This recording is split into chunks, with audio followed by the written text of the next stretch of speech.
Hi everyone, my name is Diana and I'm one of the founders of Engage South Africa and I am the outgoing managing director. My background is in education and in international studies and I'm really passionate about young people, about equipping them for social justice for change. Hi, my name is Rendani. I'm the incoming managing director for Engage. My background is in education and development, and I'm excited about this new role. Some things maybe that you might not know about me is that I'm a dog lover. I have a 3-year-old Africanus who's just my heart. Okay, so my first question for you, Rendani, what inspired you to take this role and how does Engage South Africa's mission connect to your personal and professional purpose?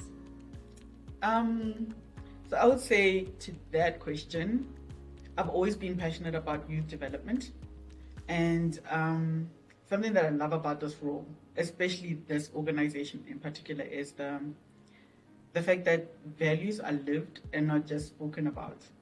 And so that is something that I think resonates a lot with me, wanting to not only be in a place that works towards making a change, but is a change maker in itself as an organization.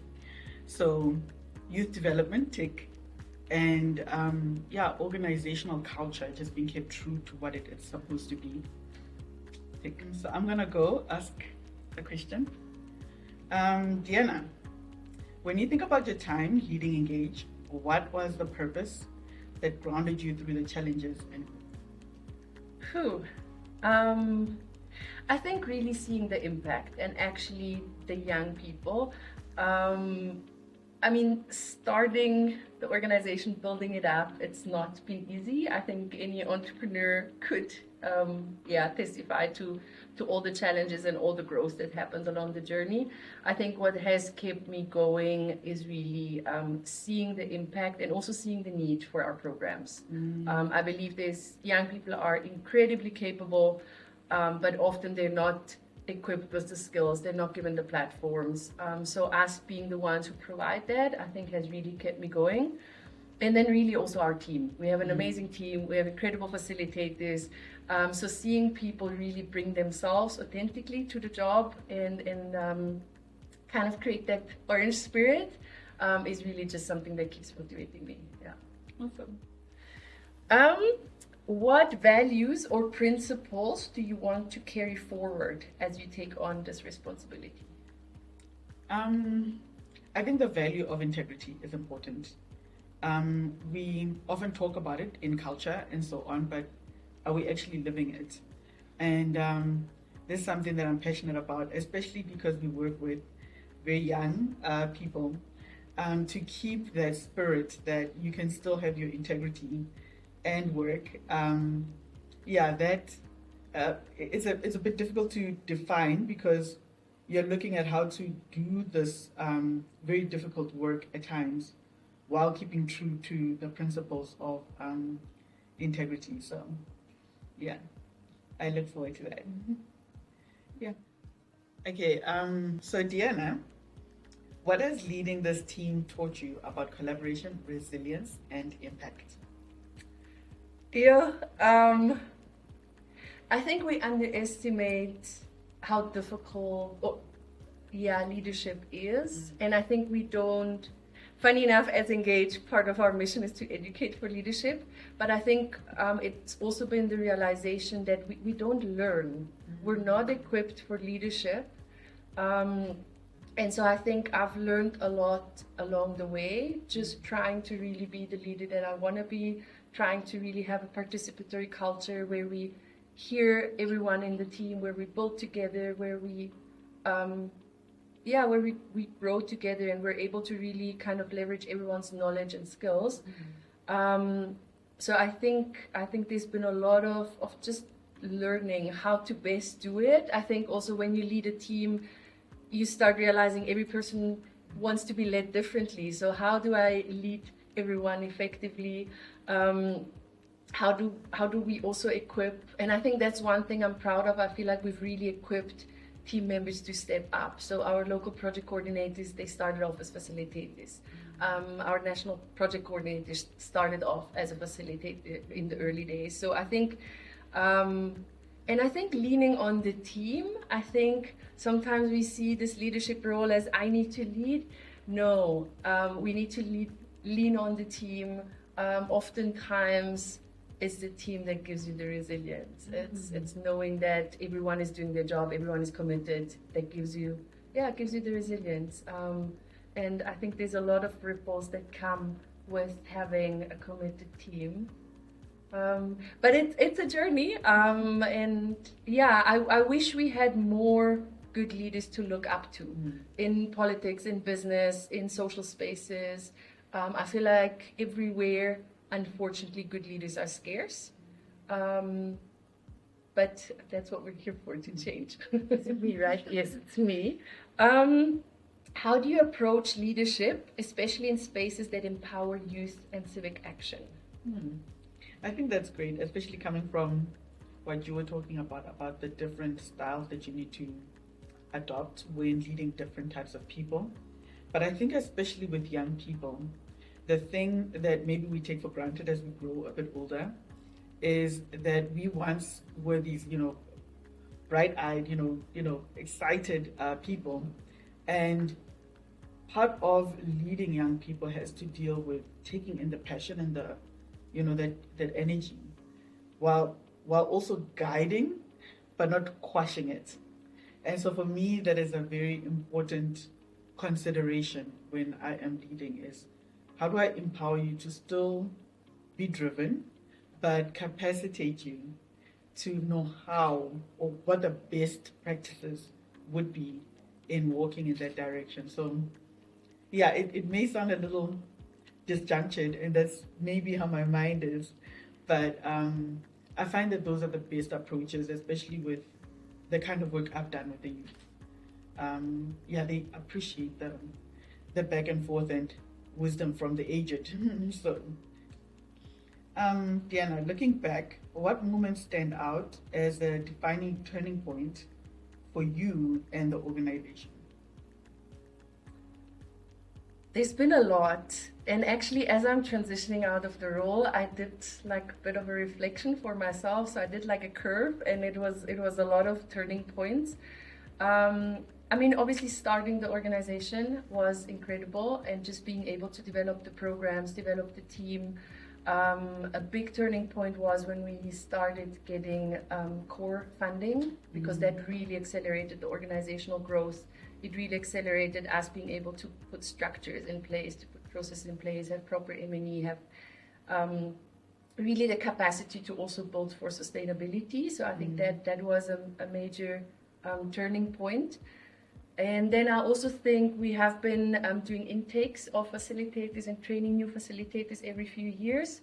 So that expansion of the team every 2 to 3 years, that has obviously also been amazing, because every time there's new people, there's new ideas, new motivation coming in.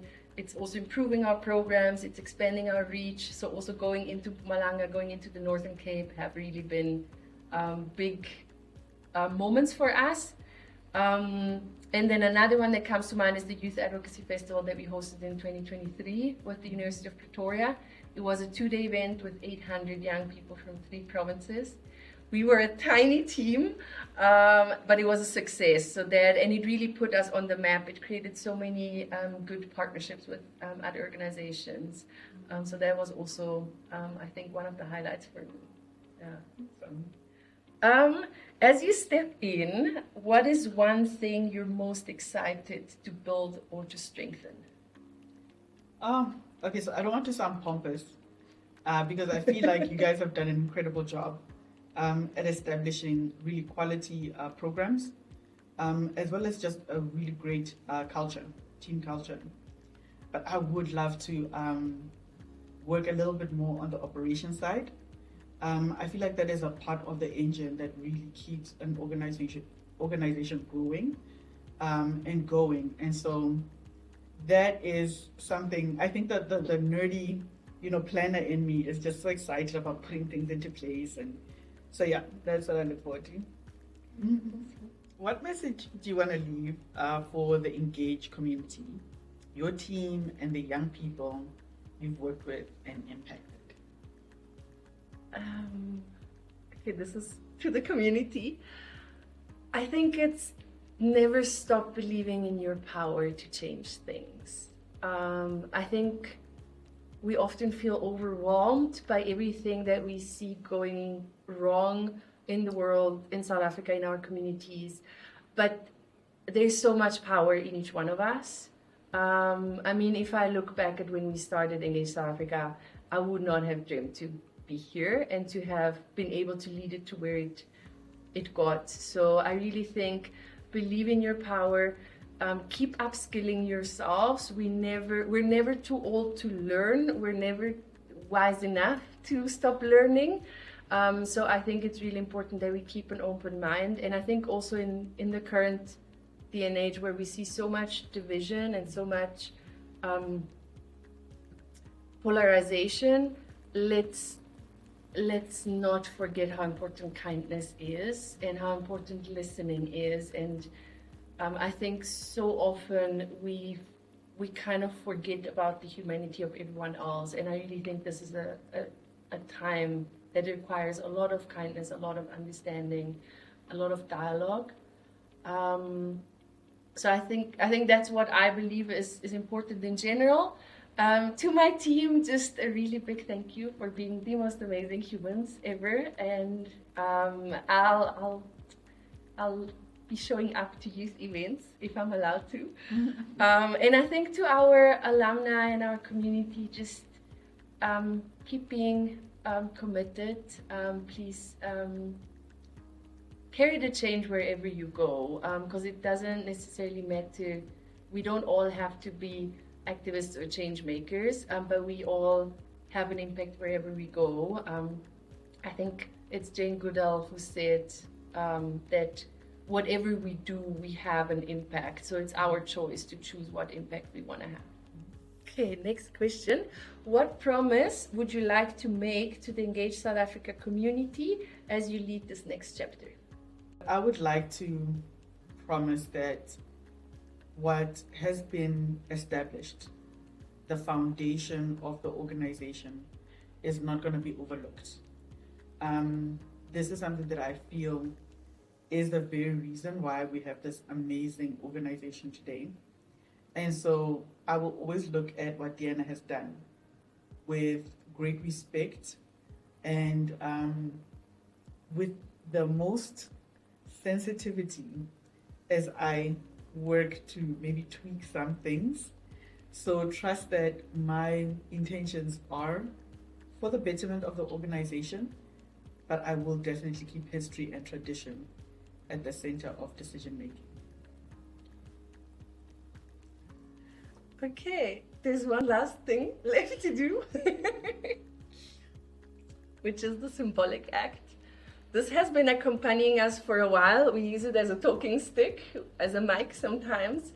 But I think it can also be symbolic of this transition and of me just being excited to hand over Engage South Africa and its leadership to you, and really just wishing you the best in this journey. Know that you're supported, also from the board of directors. You have us there.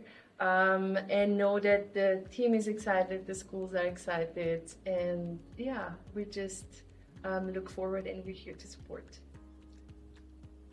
Thank you.